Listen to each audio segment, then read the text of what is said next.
we go, Monday morning. Oh, it's some hot out there, isn't it? It's humid like and heavy, but there we are. Mustn't complain. Mustn't complain. If we had water running down the streets, we'd be shouting quick enough, wouldn't it? So it's dry, but there we are. As long as everybody had a nice weekend and we're back to work now and we're back whatever doing what you're doing, just stay safe and keep smiling.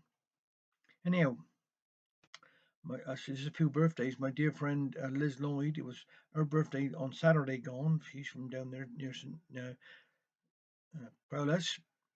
And then we got Scylla Stevens, our relation there up Camborne, is her birthday today. Have a happy birthday today, Scylla.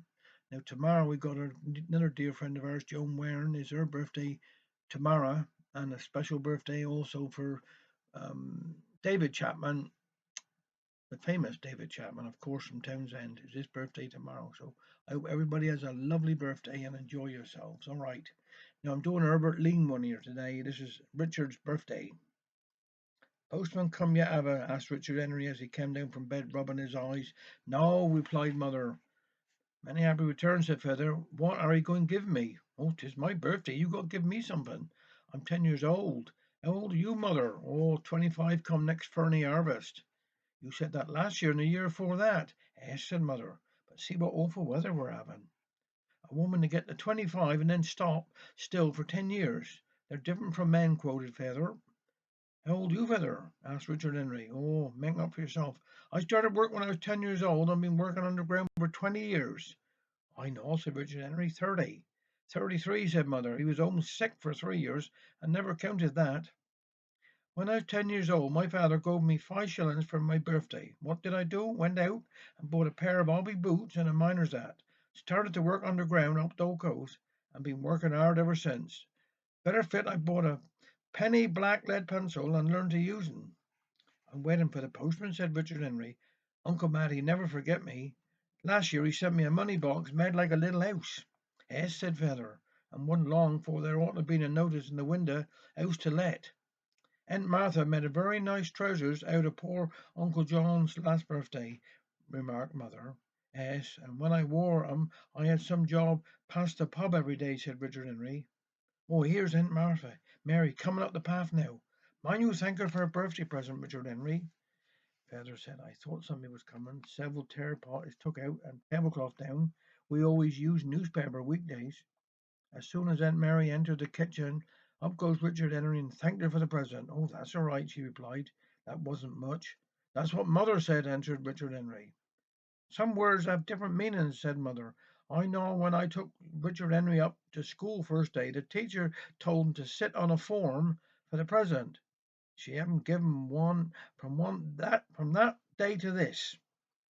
Anybody ought to be very careful. I had a dear friend, and we was talking about how cheap soap was, and people need not be dirty.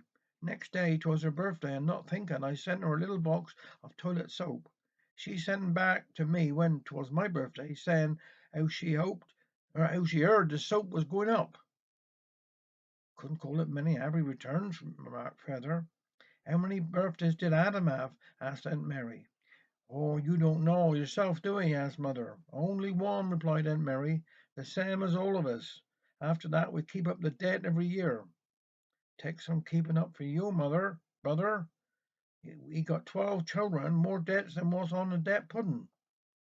Put all your presents upon the table so we can see them, Richard Henry. Oh, small table will do, said he. Feather's watch is the best of all. Only got winding up 3 times a day. Well, 'twill learn ye to tell the time, remarked Feather. I can tell dinner time, tea time, and tell when I've had enough and got stop. What more do I need? What more do I want to tell? Run to the door, Richard Henry. Postman's coming up long. Letter for me, said Richard Henry. Postman got some bagful, said African mails in 'em. Open. Don't stand there gazing at 'em. Dear Richard, Matthew, John, James, Henry, I now take my pen in hand.